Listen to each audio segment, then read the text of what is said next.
मन स्वस्थ होना चाहिए, मन शुद्ध होना चाहिए। मन अशुद्ध क्यों होता है?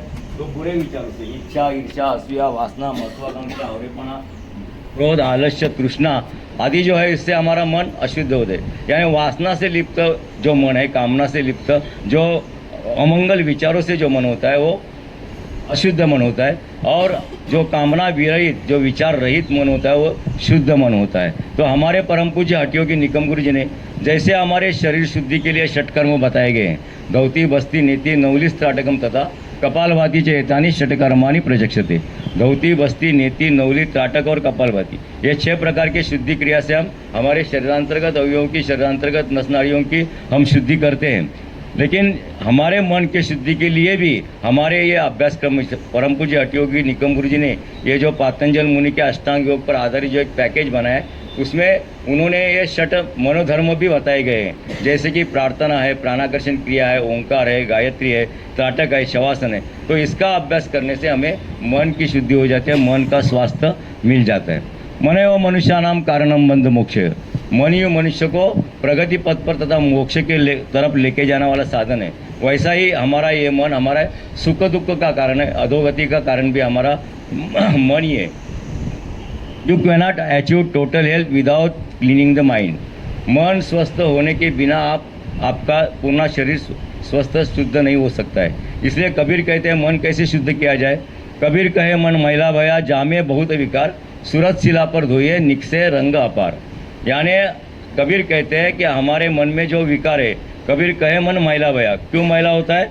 हाँ, जामे बहुत विकार। विकार कौन से है? षटकर्म, षट विकार कहते हैं, जैसे काम, क्रोध, मद, मत्सर, मोह, दंभ आदि जो विकार होते हैं, इन्हें से हमारा मन मैला हो जाता है। तो इसको क्या करना चाहिए? जैसा धोबी जो है वो पत्थर पे पटक के अब कपड़े को जो मैला होता है वो निकाल लेता है, उसी तरह हमारी भी सूरत शिला यानी आत्मस्वरूप की जो शिला है, अंदर जो आत्माराम बैठा है, उसके तरफ हम मन को आकर्षित करेंगे, उसके ऊपर हमारा मन को एकाग्र करेंगे, तो हमारे सभी मन के जो रंग है, वो जो भावना है, वो सब निकल जाती है। जो काम, क्रोध, मद, मत्सर है, जो सब द्वेष भावना है, वो सब निकल जाती है और मन शुद्ध होने में मदद हो जाती है। हमारे शरीर में 11 इंद्रिय है, पंच कर्मेंद्रिय, पंच ज्ञानेंद्रिय और 11वां मन।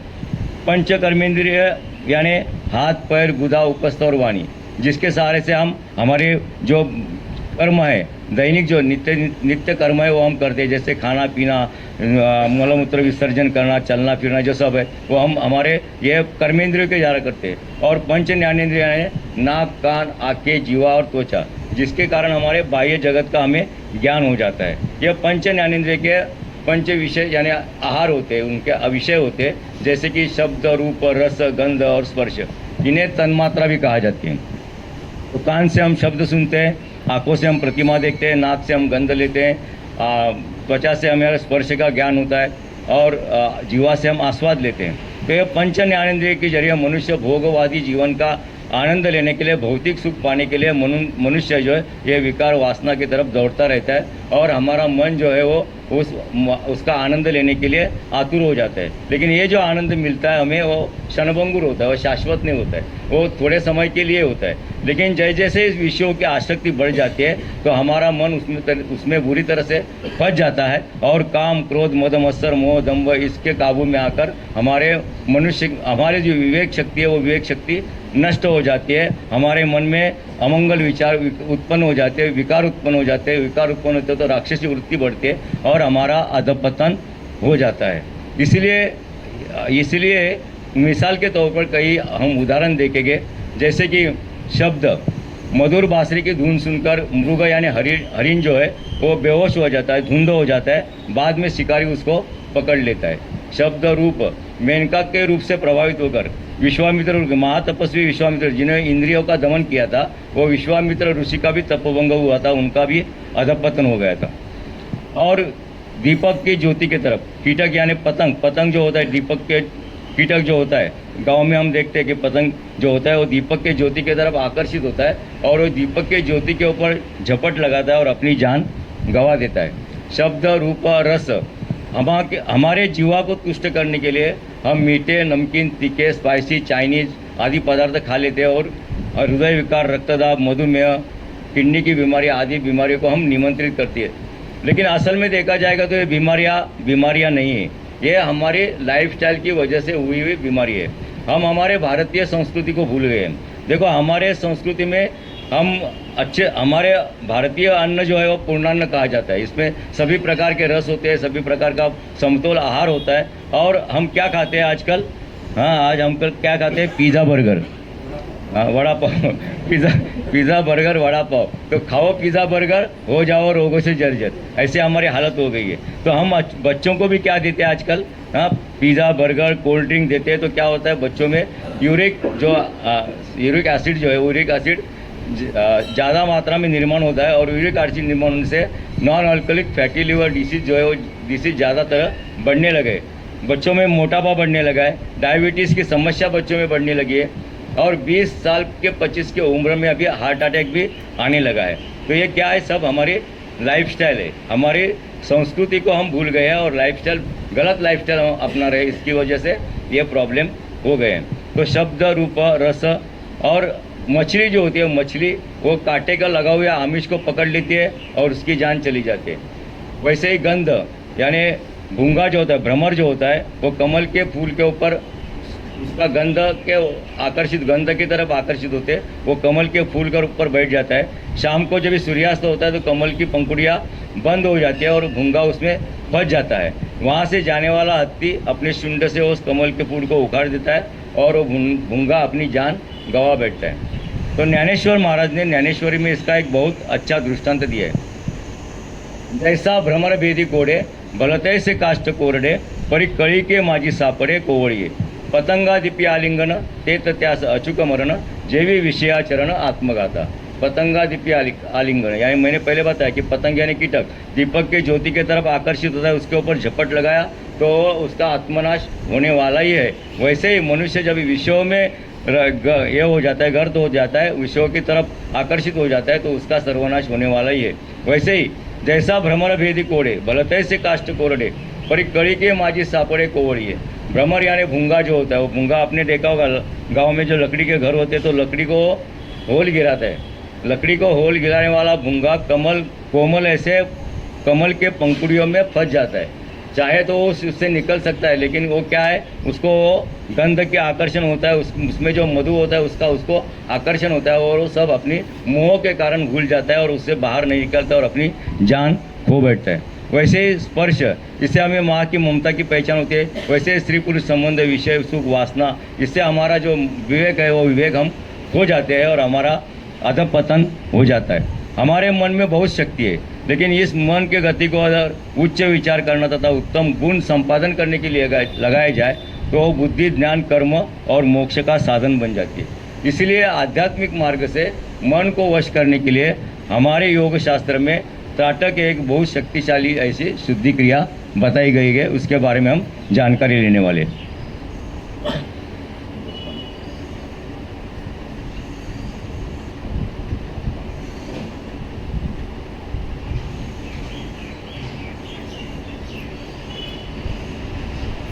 तो आध्यात्मिक मार्ग से मन को वश करके सुनियंत्रित करने के लिए, मन के स्वास्थ्य को बना के रखने के लिए योग में त्राटक एक बहुत शक्तिशाली ऐसी शुद्धि क्रिया बताई गई है। तो उसके बारे में हम जानकारी लेने वाले हैं। वो कैसे करते हैं, क्या करते हैं, कैसे। निरीक्षण निश्चलम दृश्या सूक्ष्म लक्ष्यम समाहिता अश्रु संपात पर्यंतम आश्चर्य त्राटकम सुक्तम। यानी हम सुखासन, सिद्धासन, पद्मासन में बैठकर हमारे सामने रखे हुए एक कागज पे निकला हुआ बिंदु या अक्षर या दीपक की ज्योति या पेड़ का छोटा सा पत्ता, उसके ऊपर आंखें खुली रखकर स्थिर दृष्टि से एक टक उसकी तरफ देखते रहेंगे। जब तक हमारे आंखों से आंसू नहीं टपकता है तब तक जो हम क्रिया करते हैं उसको त्राटक कहा जाता है। मोचनम नेत्र रोगानाम तंद्रानीनाम कपाटम यत्न त्राटकम गोप्यम यथा हाटक पेटकम। यानी मोचनम नेत्र रोगानाम यानी आंखों के सभी विकार तो दूर होते ही है, लेकिन तमोगुणों का नाश होता है, आलस्य दूर हो जाता है। इसलिए त्राटक इस क्रिया को हाटक पेटक यानी गुप्त सुवर्णधन के पेटी की उपमा दी गई है।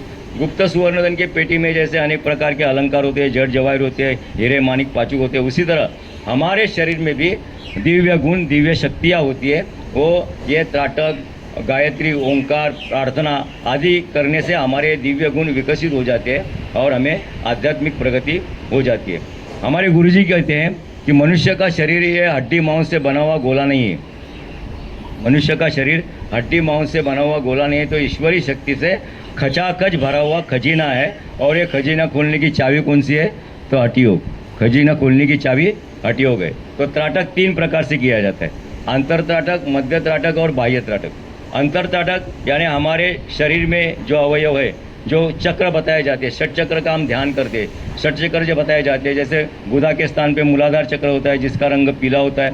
हमारे ओटीपोट के स्थान पे स्वादिष्टान चक्र होता है जिसका रंग शुभ्र होता है। हमारे नाभि के स्थान पे मणिपुर चक्र, सूर्य चक्र होता है जिसका रंग लाल होता है। छाती के मध्य पे अनाहत चक्र होता है जिसका रंग हरा होता है। हमारे कंठ के स्थान में विशुद्धि चक्र होता है, उसका रंग धूम्र होता है। और भ्रुकुटी मध्य में आज्ञा चक्र होता है, उसका रंग नीला होता है। और अंत में जो आता है वो सहस्रार चक्र, जिसके सहस्र दल होते हैं। तो ये हम साधना करते हैं तो षट चक्र की करते हैं, यानी 6 चक्र तक, ऊपर तक हम नहीं जाते। सहस्रार चक्र में जाने के लिए संसारी लोगों के लिए अनुमति नहीं है, तो हम खाली षट चक्र तक ही दर्शन करते हैं। लेकिन ये षट चक्र में 3 चक्र बहुत महत्वपूर्ण होती है। जो हमारे नाभि के स्थान पे मणिपुर चक्र है, छाती के मध्य पे अनाहत चक्र है और भ्रुकुटी मध्य पे आज्ञा चक्र है। ये 3 में से एक चक्र पर या उसके रंग पर हम जब ये आंखें बंद करके अंतर्दृष्टि से जब उसका अवलोकन करते हैं तो उसको अंतर त्राटक कहा जाता है। मध्य त्राटक यानी जैसे मैंने पहले बताया कि हमारे सामने रखे हुए कागज पे निकाला हुआ बिंदु, अक्षर या दीपक की ज्योति या एक छोटा सा पेड़ का पत्ता, उसकी तरफ हम आंखें खुली रखकर स्थिर दृष्टि से उसकी तरफ एकटक एकाग्रता से देखते रहते, तो उसको मध्य त्राटक कहा जाता है। और बाह्य त्राटक यानी दूरस्थ चीज़ों पर, जैसे कि आकाश के तारे, चंद्र, उगता हुआ सूरज, पहाड़ पे स्थित झाड़ या समुद्र में खड़ा जहाज आदि के ऊपर हम आंखें खुली रखकर स्थिर दृष्टि से जब भी देखते रहते हैं तो उसको बाह्य त्राटक कहा जाता है। लेकिन इस विषय की पूरी जानकारी होना आवश्यक होता है। यदि हम सूर्य पर त्राटक करना चाहते हैं, यदि हम सूर्य पर त्राटक करना चाहते हैं तो सूर्योदय से कई मिनट पहले, सूर्योदय से कई मिनट या कई सेकंड पहले और सूर्योदय के बाद कई मिनट तक ही यह त्राटक किया जाता है। और बाद में तुरंत ही नेत्र स्नान या जलधोती किया जाता है, ठंडे पानी से नेत्र स्नान किया जाता है। लेकिन ये बात ध्यान में न रखते हुए कई लोग जो है वो सिद्धि प्राप्त करने के लालसा से सूर्य पर कभी भी, कौन से भी समय और कितना भी समय त्राटक करते हैं, तो क्या होता है, क्या होता है, आंखों की रोशनी चली जाती है, अंधापन आ सकता है, कभी कभी मस्तिष्क जैसे बीमारियां हो जाती है। इसलिए परम पूज्य हठयोगी निकम गुरु जी ने ये हमारे स्वास्थ्य के लिए जो मध्य त्राटक के अंतर्गत जो ज्योति त्राटक बताया है, वो ज्योति त्राटक के बारे में हम जानकारी लेने वाले हैं। ज्योति त्राटक किस तरह करते हैं, उसको क्या साहित्य लगता है, वो हम देखेंगे। तो हमारी स्नानादि कर्म होने के बाद सुबह की हम जब भी हमारी साधना करते हैं तो साधना के लिए हम जो 3 बाय 3 का आसन डालते हैं, त्या आसन पर पद्मासन, सुखासन या सिद्धासन कौन से भी आसन में बैठकर आपके सामने 4 या 5 फीट की दूरी पर एक निरंजन में शुद्ध घी, गाय का घी, शुद्ध घी अथवा कर्पूर मिश्रित तिल का तेल डालकर एक ज्योति को प्रज्वलित करना है। और वो ज्योति को अपने से जहाँ पर हम बैठे हैं उसके 4 या 5 फीट की दूरी पर एक टेबल पे, स्टूल पे या डिब्बे पे वो ज्योति को रखना है, जो बराबर हमारे आंखों के सामने आ जाए। ना हमें ऊपर सर कर देखना पड़े, ना नीचे झुक कर देखना पड़े, बराबर हमारे आंखों के सामने रखना है। और वो ज्योत जो है वो ज्योत कम से कम आधा इंच की होनी चाहिए कि जो हमें स्पष्ट रूप से दिखाई दे। बैठने के पहले हम जहाँ पे बैठेंगे वहाँ एक कटोरी में ठंडा स्वच्छ पानी लेकर बैठना है। उसमें एक सफ़ेद तलम जो कपड़ा होता है, रुमाल होता है, वो रुमाल उसमें डाल के रखना है, भिगो के रखना है। और एक सूखा रुमाल भी साथ में रखना है। जो कमरे में हम बैठे हैं वो कमरे की दरवाजे, खिड़कियाँ थोड़ी बंद रखनी है, क्योंकि हवा से ज्योत हिलने नहीं पाए और हम डिस्टर्ब होना है। पंखा भी थोड़ा सा बंद करना है और जब हवा से ज्योत हिलने नहीं पाए इसकी दक्षता लेनी है। और हमारे कमरे में थोड़ा सा अंधकार होना चाहिए कि जिसके कारण हमें वो ज्योत स्पष्ट रूप से दिखाई दे। तो यह सब हमारी तैयारी हो गई है। अब हम सुखासन, सिद्धासन या पद्मासन में बैठकर बाएं हाथ के ऊपर दाहिना हाथ या हमारे दोनों हाथ घुटनों पर रखकर हमारे सामने रखे हुए वो ज्योति के, जो ज्योति हमने बनाई है, वो ज्योति के तरफ एकाग्रता से स्थिर दृष्टि से आंखों की पलकों की लपक झपक न करते हुए, शुरू में तो आंखों की पलकों की लपक झपक होने वाली है, लेकिन प्रयत्नपूर्वक उस ज्योति को देखने की हम प्रयत्न करेंगे, देखते रहेंगे और मन में ऐसे विचार करेंगे कि हमारे आंखों की नस नाड़ियाँ बलवान हो रही है, मेरे आंखें जो है तेजस्वी हो रहे हैं, आकर्षक हो रहे हैं, आंखों की नस नाड़ियाँ बलवान हो रहे हैं। ऐसे मन में विचार करते हुए 2 मिनट से लेकर 15 मिनट तक कम से कम 2 मिनट, ज़्यादा से ज़्यादा 15 मिनट वो ज्योति के तरफ हम देखते रहेंगे। अब जब ऐसा आंखों से आंसू बहते रहेंगे, बहने तो उसके तरफ देखना नहीं, लेकिन जब ऐसा लगेगा अभी वो ज्योति की तरफ हम देख ही नहीं सकते, ऐसा परिस्थिति आ जाएगी कि हमें देखा ही नहीं जाता है, तभी हमारी दोनों आंखें जो है वो दोनों आंखें बंद कर लेनी है। और यहाँ भ्रुकुटी मध्य पे वो हमने जो जोत देखी है आंखें खुली रखकर, वही जोत हम आंखें बंद करके उसकी प्रतिमा हम यहाँ भ्रुकुटी मध्य में देखने की कोशिश करेंगे। शुरू में तो हमको जोत दिखने वाली नहीं है, क्योंकि हमारे मन में इतने विचार होते हैं, जैसे जैसे हमारे मन के विचार कम होते जाएंगे वैसे वैसे हमको जोत जो है वो स्पष्ट रूप से दिखने लगेगी। जितना समय हमने आंखें खुली रखकर देखा है उतना ही समय आंखें बंद करके हमें ज्योति यहाँ पे भ्रुकुटी मध्य में देखना है। उसके लिए घड़ी लगाने की ज़रूरत नहीं है, नहीं तो आप घड़ी की तरफ देखते रहेंगे। हाँ, तो खाली मन में आप 200 अंक आंखें खुले रखे रहे तो 200 अंक आंखें बंद करके हम ज्योति देखना है। अंक गिनेंगे तो भी थोड़ा आगे पीछे समय होगा तो भी कुछ प्रॉब्लम नहीं है। तो यह बात है कि जितना समय हमने आंखें खुली रखकर देखा है उतना समय हमने ज्योति के प्रतिमा को यहाँ भ्रुकुटी मध्य में देखने की कोशिश करेंगे। बाद में एक आंख खुली रखकर खुली आंखों से ज्योति की तरफ देखेंगे और दूसरी आंख बंद करके जो हमें कटोरी में जो भिगो के कपड़ा रखा है वो कपड़ा लेकर हमारे आंखों पर से कान की दिशा में इसको 10-12 बार ऐसे गीला कपड़ा है वो घुमाना है। बाद में एक बंद आंख है वो खुली करनी है, खुली आंखों से ज्योति की तरफ देखना है। दूसरी आंख बंद कर लेना है, बंद आंखों की साइड से हाथ से वही कपड़ा लेना है और गीला कपड़ा आंखों पर से 10-12 बार ऐसे कान के तरफ आंखों पर से घुमाना है। हाँ, बाद में सूखा रुमाल जो है वो सूखे रुमाल से हमारे आंखों को पूछ लेना है, मुंह को पूछ लेना है यहाँ, और बाद में 3 बार ओंकार करना है। क्रिया यहाँ हमारी क्रिया खत्म होती है, 3 बार ओंकार करना है। हाँ, यहाँ क्रिया खत्म होती है। तो इसके बारे में आपको कुछ पूछना है तो पूछ सकते हैं, कुछ समझ में नहीं आया तो।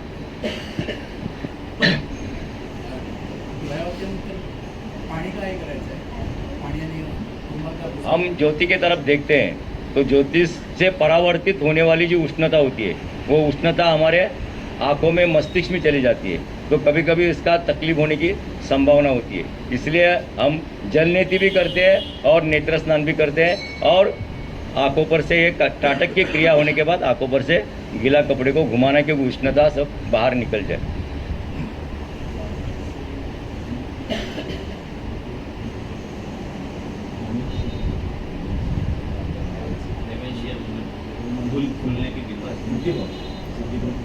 उसमें इतना भी प्रयोग नहीं हुआ है कि स्मृति भ्रंश फिर से, क्योंकि ये एक एज रिलेटेड प्रॉब्लम है। ये एज रिलेटेड प्रॉब्लम है तो वो उतना रिकवर हो नहीं सकता है, लेकिन प्रयत्न करेंगे तो हो भी सकता है। कुछ अभी प्रयोग नहीं हुए, प्रयोग नहीं हुए, लेकिन इसके ऊपर कोई करना चाहता होगा तो वो भी उसका अनुभव ले सकता है ऐसे। हाँ, टाइम मैंने बताया 2 मिनट से लेकर 15 मिनट। हाँ, कभी भी कर सकते, लेकिन मैं बताऊंगा आगे। तो 10 मिनट, टोटल पीरियड 20 मिनट। हाँ, टोटल पीरियड ज़्यादा से ज़्यादा आधा घंटा, 15 मिनट और 15 मिनट, ज़्यादा से ज़्यादा आधा घंटा। हाँ, तो अभी हम बिना लाभ के सिवा कुछ नहीं करते हैं। तो त्राटक से क्या लाभ होता है? तो हमारी स्मरण शक्ति बढ़ती है, एकाग्रता बढ़ती है, मन को वश में किया जाता है, मन की चंचलता है वो कम हो जाती है, आंखों के सभी विकार दूर हो जाते हैं, आंखों की नसनारियाँ बलवान हो जाती है, आलस्य कम हो जाता है, तमोगुणों का नाश हो जाता है, शारीरिक और मानसिक उत्साह बढ़ता है, काम क्रोध मद मत्सर मोह दंभ आदि षड्विकारों पर काबू पाया जाता है। प्राणायाम में जो कुंभक का लाभ मिलता है वो कुंभक का लाभ ये त्राटक क्रिया करने से भी मिलता है, और निद्रा नाश, मस्तिष्क के संबंधी जो विकार है वो दूर होने में मदद हो जाती है। और ख़ास करके विद्यार्थी वर्ग को इसका बहुत ही ज़्यादा फायदा होता है, क्योंकि उनकी स्मरण शक्ति बढ़ती है, एकाग्रता बढ़ती है, सुविचार करने की प्रवृत्ति बढ़ती है, आकलन शक्ति बढ़ती है। तो बच्चों को हम घर में जाएंगे और बोलेंगे चलो त्राटक करो, तो ऐसा नहीं है। 12 साल के ऊपर के बच्चों को ही त्राटक करना है, उसके नीचे वाले बच्चों को, नीचे एज वाले बच्चों को त्राटक करवाना नहीं है, वो ध्यान में रखना है। और सही मार्गदर्शन के साथ त्राटक की क्रिया करनी है ताकि कुछ तकलीफ नहीं हो। या हमारे यहाँ पे सेवक जो है, सेविका है, उनसे बात करके आप ये क्रिया कर सकते हैं। तो ये बहुत से लाभ ये त्राटक क्रिया करने से हो जाते हैं। जैसे मैंने बताया कि मन के स्वास्थ्य के बारे में तो है, मन के शुद्धि के बारे में है ही। आँखों के विकार तो दूर हो जाते हैं, आँखों का चश्मा जो है कम हो जाता है, और आगे जो है चश्मा न आने के लिए भी त्राटक किया जाते हैं। तो ये सब लाभ त्राटक की क्रिया से हो जाते हैं। एवं अभ्यास योगने शांभवी जायते ध्रुवम नेत्र दोष विनश्यति दिव्य दृष्टि प्रजायते। यानी सतत त्राटक का अभ्यास करने से दिव्य दृष्टि का लाभ हो जाता है। दिव्य दृष्टि किसको प्राप्त हुई थी मालूम है आपको? महाभारत में संजय को, हाँ, व्यास मुनि ने उनको दिव्य दृष्टि दी, जो रणांगन में जो कुछ होगा वो धृतराष्ट्र को वो बताएगी, तो उसके लिए उन्होंने दिव्य दृष्टि दी थी। तो दिव्य दृष्टि प्राप्त हो जाती है और शांभवी मुद्रा यानी भ्रुकुटी मध्य में ध्यान करने की अवस्था प्राप्त हो जाती है सतत त्राटक का अभ्यास करने से। जिससे सम्मोहन शक्ति यानी हिप्नोटिज्म शक्ति भी प्राप्त हो जाती है। सम्मोहन शक्ती यानी मराठीमध्ये त्याला मोहिनी घालते म्हणतात, मोहिनी घालणे। तो ये शक्ति जो प्राप्त हो जाती है, वो शक्ति का उपयोग जो है वो दूसरों के लोगों की सेवा करने के लिए, लोगों का कल्याण करने के लिए, ना केवल अपना स्वार्थ साधने के लिए। क्योंकि आजकल क्या होता है, ये बुरे कर्म में भी इसका उपयोग किया जाता है, गलत कर्म में उपयोग किया जाता है, हीन कर्म में उपयोग किया जाता है। तो उसका वो जो करने वाला है उसका वो खुद का खड्डा खुद ही खोल देता है। क्योंकि ये विद्या है, वो विद्या ईश्वरीय विद्या है, दैवी विद्या है। तो इसका उपयोग जो है वो सही कर्म के लिए होना चाहिए, ध्यान में रखना है। हम देखें अभी बहुत से बाबा लोग देखे, बहुत के बाबा के लोग के राम नाम जाता था, हाँ, बहुत से बाबा देखे ना, राम राम जेल के पीछे जाके बैठे। तो नाम से कुछ मतलब नहीं है, कर्म से मतलब होता है। जो कर्म अच्छे करेंगे तो बहुत ही फायदा उसका हो जाता है। तो मेरे को एक कहानी मेरे पिताजी ने जो कहानी बताई है वो याद आती है कि मराठीमध्ये सांगतो की एक व्यापारी असतो, त्या व्यापारीचा एक मुलगा असतो आणि त्या व्यापारीच्या मुलाचं नाव त्याने ते ठणठण गोपाळ ठेवलेलं असतं। तो मुलगा शाळेमध्ये जातो, शाळेमध्ये जाते, त्या शाळेमध्ये त्याला मुलं सगळी चिडवतात, ठणठण गोपाळ ठणठण गोपाळ। त्याला ते एकदम कसं तरी वाटतं की मला ही मुलं का चिडवतात। तो येऊन वडिलांना विचारतो की माझं तुम्ही नाव असं का ठेवलं आहे ठणठण गोपाळ? तर वडील बोलतो काय नाही, आपलं नाव ठेवलं आहे सहज म्हणून ठेवलेले आहे, जे लोकांची नावं असतात तसं तुझंही नाव ठेवलेलं आहे, तर तू काय त्याचं एवढं हे करू नकोस। नाही म्हणतो, पण मला त्याचं सगळी मुलं मला चिडवतात, त्यामुळे मला ते वाईट वाटतं, मला सगळं त्याच्यामुळे त्रास होतो। तर त्याचे वडील बोलतात बरं ठीक आहे, तू आता या गावाच्या बाहेर जा आणि तुला कुठचं चांगलं नाव तुला वाटतं ते चांगलं नाव तू शोधून ये आणि मग तुला आपलं ते चांगलं नाव आपण ठेवूया। त्या वडिलांची त्या आज्ञामुळे तो बाहेर घराच्या बाहेर येतो आणि बाहेर पडतो आहे आणि फिरायला जातो। तर पहिलंच त्याला एक बाई दिसते। ती बाई ती गोवऱ्या म्हणजे शेण जो होता है ना, शेण का ये निकालते, वो गोवऱ्या ती वेचत होती। आणि त्या गोवऱ्या वेचणाऱ्या बाईकडे तो गेला आणि तिला विचारतोय, बाई तुझं नाव काय आहे? तर ती म्हणते माझं नाव लक्ष्मी। तो विचार करतो अरे लक्ष्मी नाव आहे आणि गोवऱ्या वेचते। तर त्याच्यात पुढे चाललं तर त्याला आणखीन एक भीक मागणारा मनुष्य दिसतो। त्या भीक मागणाऱ्या मनुष्याला विचारतो बाबा तुझं नाव काय आहे? तो म्हणतो माझं नाव धनपाळ आहे। तो बोलतो अरे हा धनपाळ आहे आणि हा भीक मागतोय। आणखीन पुढे जातो ते त्याला एक प्रेतयात्रा दिसते। तो प्रेतयात्रेमध्ये तो जो माणूस त्या प्रेतयात्रेमध्ये हे झालेला असतो, एक्सपायर झालेला असतो, त्या प्रेतयात्रेमध्ये एका माणसाला विचारतो की हा जो एक्सपायर झाला त्याचं नाव काय? तो नाव सांगतो अमरपाल। बोलतो ऐसा कैसा? हाँ, लक्ष्मीची गौऱ्या धनपाल मागे भीख, अमरनाथ मन गया तो धनटन गोपाल नाम ठीक। तो बोला ठनठन गोपाल नाम हमारा ठीक है। तो नाम से कुछ मतलब नहीं है, कर्म अच्छे होने चाहिए, कर्म करते रहो। तो ये हमने जो अभी त्राटक के बारे में बताया, तो यही विद्या है। वो विद्या अच्छा कर्म के लिए उपयोग उसका होना चाहिए, बुरे कर्म के लिए उपयोग नहीं होना चाहिए। तो अभी हम त्राटक कब करेंगे, जैसे आपने पूछा कब करना है, तो सुबह का समय जो होता है वो ब्रह्म मुहूर्त का समय होता है। 3:30 बजे से लेकर सूर्योदय के समय जो होता है उसको ब्रह्म मुहूर्त कहा जाता है। वो ब्रह्म मुहूर्त में हमारे 3 जो नाड़ियाँ है, ईड़ा, पिंगला और सुषुम्ना, देवता रूपी नाड़ियाँ, 3 नाड़ियाँ मुख्य है। वो 3 नाड़ियाँ एक ही साथ चलती है ये ब्रह्म मुहूर्त में। तो वो समय पाने के लिए हमारे ऋषि मुनि ब्रह्म मुहूर्त में तपश्चर्या करते थे। तो ये ब्रह्म मुहूर्त का समय जो है वो त्राटक के लिए बहुत अच्छा माना होता है, क्योंकि हम रात भर सो के बाद में उठते तो फ्रेश होते हैं, हमारा पेट भी खाली रहता है। या आपको समय नहीं तो आप शाम को भी कर सकते हैं, सूर्यास्त के बाद। लेकिन क्या है, हमारा पेट खाली होना चाहिए, यानी खाना खाने के बाद 4 या 5 घंटे के बाद ये त्राटक का अभ्यास करना है। और त्राटक का अभ्यास जिनका आँखों की तकलीफ है, आँखों का ऑपरेशन हो गया, कैटरेक्ट का ऑपरेशन हो गया, तो 6 महीने तक ये क्रिया नहीं करनी है। बाद में किसी मार्गदर्शक के मार्गदर्शन के अनुसार ये क्रिया करना है। और एक बात मैंने, जैसे आपने पूछा ये जो लगाते गीला कपड़ा, तो वैसे ही त्राटक की क्रिया करने वाले साधकों ने रोज जलनेति और नेत्र स्नान करना आवश्यक होता है, क्योंकि जब हम ज्योति के तरफ देखते हैं तो ज्योति से परावृत्त होने वाली जो आप देखे होगे, ज्योति के ऊपर थोड़ा सा ऊपर रखेगा आप हाथ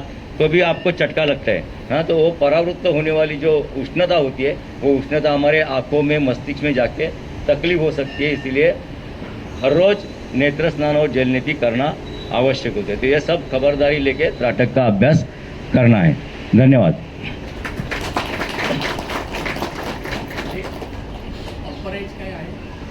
नो लिमिट, 12 ईयर से इतना भी। ये योग ऐसा साधना है कि इसमें 12 साल के ऊपर